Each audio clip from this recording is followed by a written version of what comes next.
Muito obrigado. Boa noite a todas e a todos. É com grande prazer que estou aqui para compartilhar um pouco da minha colaboração nesse projeto, né? Nesse projeto de prevenção a problemas de saúde mental em crianças e adolescentes escolares, que envolve tecnologia, que envolve uma maneira bastante inovadora e potencialmente bastante eficaz para detectar pessoas nessa situação de vulnerabilidade. Eu, além de psicólogo e doutor em ciências médicas, atuo como docente aqui na Universidade de Fortaleza, pesquisador, e venho contribuindo com o Instituto Alfalume nessa missão de promover saúde mental, prevenir transtornos mentais nos adolescentes escolares. Eu, enquanto pesquisador das neurociências, envolvido já há pouco mais de uma década, quase 2 décadas, enfim, com neuropsicologia, trago minha colaboração no seguinte sentido: a neurociência, estudando depressão, né, tão bem apresentado pelo meu colega, Dr. Leonardo Batista, é um transtorno considerado por alguns pesquisadores como um transtorno cognitivo, né? Isso pode surpreender algumas pessoas, porque classicamente a depressão é considerada um transtorno do humor, né? Um distúrbio do afeto, das emoções. Mas o que as pesquisas mostram é uma participação bastante contribuinte, né? Bastante presente da nossa cognição, ou seja, dos processos de percepção, de atenção, de memória, que estão distorcidos e que levam a pessoa a ter uma percepção negativa, enviesada, uma memória seletiva negativa sobre sua vida, e que isso está relacionado com o afeto negativo, negativado, né? Tem alguns estudos que mostram que medicações antidepressivas parecem começar a surtir efeito na cognição e pouco tempo depois nós vemos o efeito nas emoções. Nós temos formas de psicoterapia bastante eficazes que atuam exatamente na percepção, exatamente na modificação da percepção, onde, consequentemente, o problema emocional acaba ficando mais aliviado, né? Então, se nós temos a depressão como um problema cognitivo, é importante olhar para esse lado.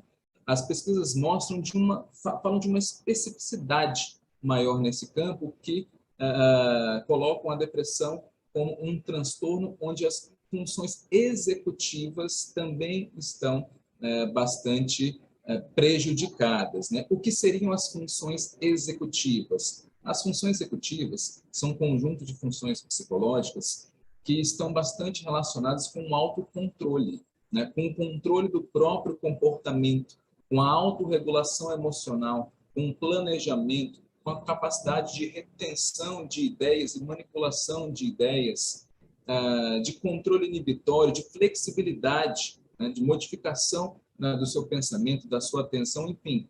Trata-se de um autogerenciamento, de um controle cognitivo, uma função psicológica que nos diferencia bastante de outros animais. Os animais têm memória, têm percepção, têm suas formas mais primitivas de linguagem, inclusive, mas funções executivas, a capacidade de se autorregular, é muito própria do ser humano e evoluiu a reboque de uma estrutura cerebral bastante, digamos assim, das mais recentes, né, que nós desenvolvemos ao longo da evolução, que são os lobos frontais, especificamente o córtex pré-frontal, que fica logo aqui atrás da testa, né? E diversos estudos mostram que problemas nessa região frontal estão relacionados com problemas de ajustamento de comportamento. A pessoa até entende o significado das normas sociais, comunica bem, tem boa percepção, boa memória, mas ela não consegue se ajustar às demandas, não consegue regular as próprias emoções, regular a própria motivação. Nós sabemos que a depressão, ela apresenta um distúrbio motivacional, né? A pessoa com depressão, ela não tem muito do seu approach, da sua motivação positiva, uma vontade de ser feliz, digamos assim, uma vontade de fazer as coisas e se divertir, né? Aquele tipo de vontade que nos move em relação àquilo que é prazeroso, né, que nos traz felicidade. A pessoa com depressão, de acordo com os estudos, apresenta um menor sistema de ativação comportamental, que é esse que eu estou me referindo. Além disso, a pessoa com depressão, ela apresenta uma certa desregulação no sistema de inibição comportamental, especificamente num outro sistema que a gente chama de sistema de congelamento, de fuga e de luta, que seria uma espécie de ativação diante de estímulos aversivos. A pessoa com depressão ela é mais sensível a estímulos aversivos. Se a pessoa está com depressão e você traz uma notícia negativa para ela, ela vai ficar muito mais afetada, ela se torna muito mais sensível, se apresenta de forma muito mais sensível do que outras pessoas que não têm depressão. E se você traz alguma oportunidade, alguma possível vantagem, uma situação que traga algum benefício para ela, ela não se motiva tanto. Percebe essa característica motivacional do depressivo? Ele tanto não se motiva tanto quando você traz alguma oportunidade de benefício, quanto é mais sensível a um estímulo aversivo, né? Ok. E o que os estudos têm demonstrado? Que o problema não está exatamente aí, mas está exatamente nas funções executivas. Porque se eu apresento uma característica dessa, mas tem uma função executiva adequada, se eu consigo me autocontrolar adequadamente, eu consigo me movimentar, me direcionar para usufruir daquele benefício, daquela vantagem que me foi sugerida, que me foi proposta. E se eu tenho uma alta reatividade de estímulos aversivos, mas tenho uma grande capacidade de autorregulação, eu consigo ali gerenciar meu pensamento, modificar minha percepção, me evadir de alguma ameaça com uma certa segurança de que, uma vez eu colocando em prática um bom plano de ação, eu posso controlar aquela situação. Então, a pessoa com depressão, ela tem, parece, né, de acordo com os estudos mais recentes, um grande fator de desregulação emocional que leva a pessoa a apresentar depressão é exatamente essa debilidade nas funções executivas, que faz com que ela não consiga lidar com esse aspecto emocional seu, fazendo assim com que ela desenvolva a depressão. Então, alguns estudos mostram que um problema bastante significativo está na capacidade de planejamento, né, de identificar o problema, de propor novas soluções, de se engajar numa alternativa viável, né, de implementá-la e, assim, superar aquela adversidade. Se a pessoa não tem essa boa capacidade de planejamento, ela se sente à mercê, se expõe àquela situação, se entrega àquela situação aversiva e assim vão somando-se experiências negativas emocionalmente. E essa recorrência, essa repetição de pequenos estresses pode fazer com que ela venha apresentar esse quadro depressivo, né? Alguns estudos apontam que problemas na nossa cognição, como problemas na atenção sustentada, capacidade de manter a sua atenção no mesmo estímulo durante um certo período de tempo mais prolongado, problemas na memória de trabalho, que é a capacidade de manipular informações na mente, problemas na fluência verbal, problemas no planejamento, como eu citei, problemas na memória, especialmente na memória emocional, parecem ser fatores que se apresentam antes até daquela pessoa potencialmente depressiva vir a apresentar os sintomas depressivos.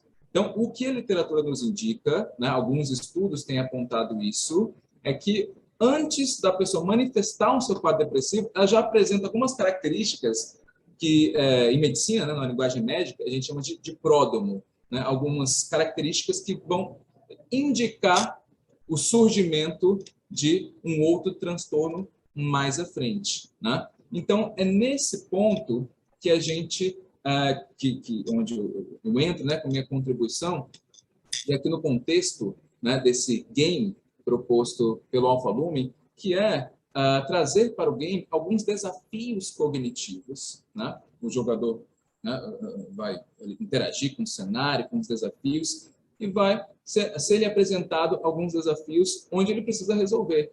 Só que esses desafios são exatamente o quê? Testes cognitivos, testes de funções executivas, que para ele é uma diversão, é um desafio, né? Ou pode ser uma diversão, claro, né? Se a pessoa tiver algum quadro mais instalado, né? Mais profundo de depressão, né? Tudo para ela não é tão divertido assim, né?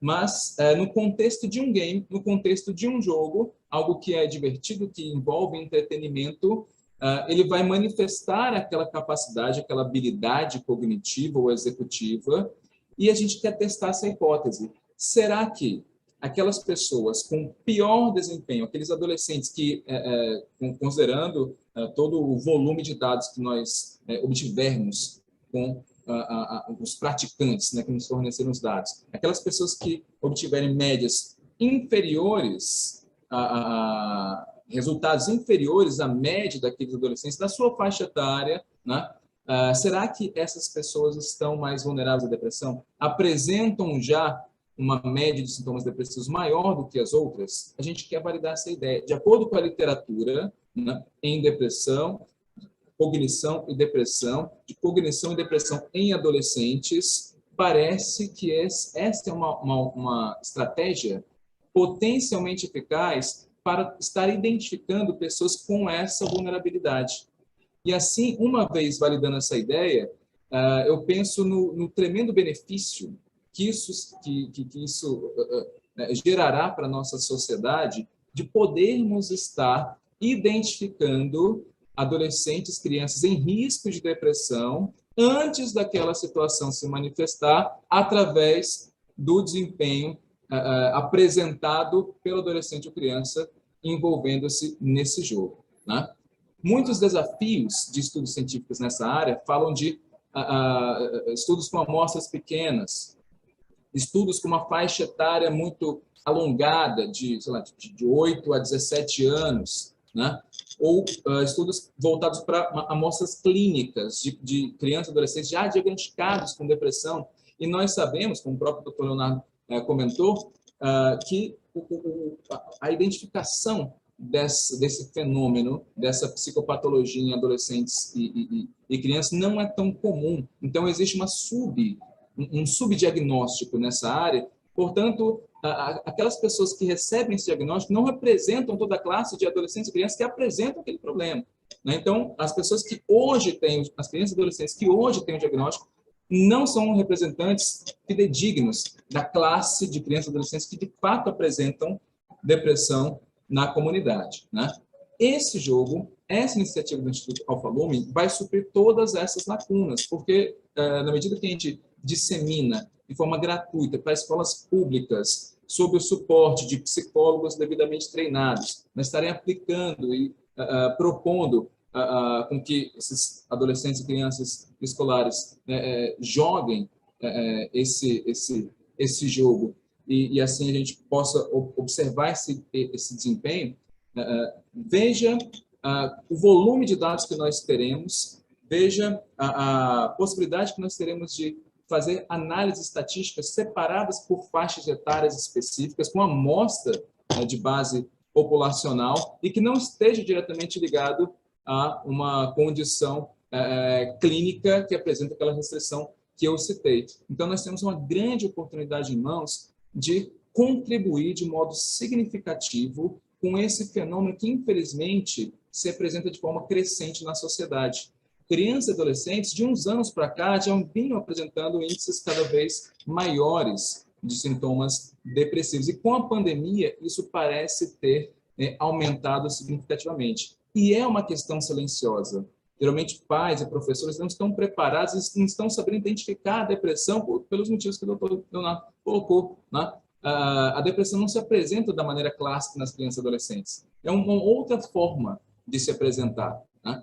Com isso, nós temos um subdiagnóstico. Mas esse jogo, em se confirmando essa hipótese derivada da teoria, da literatura em depressão, cognição e adolescentes, nós poderemos, assim, estar contribuindo para essa maior identificação e, consequentemente, intervenção, quanto mais precoce for, e assim com maior eficácia e eficiência, promovendo saúde mental, prevenindo esse transtorno que, infelizmente, na população-alvo primária do nosso estudo, que são escolas públicas, infelizmente sofre de cuidados mais precários, né, de saúde mental, nós sabemos disso, e com consequências bastante devastadoras, né? Adolescentes e crianças que apresentam quadros depressivos com como eu coloquei, esses problemas cognitivos, à medida que eles amadurecem, que eles crescem, e uma atenção não é dada devidamente, eles vão se tornar adultos com bastantes problemas de ajustamento, né, de desempenho, de autoestima, de engajamento, de cumprimento de prazos, de compromisso com a própria vida, produtivamente falando.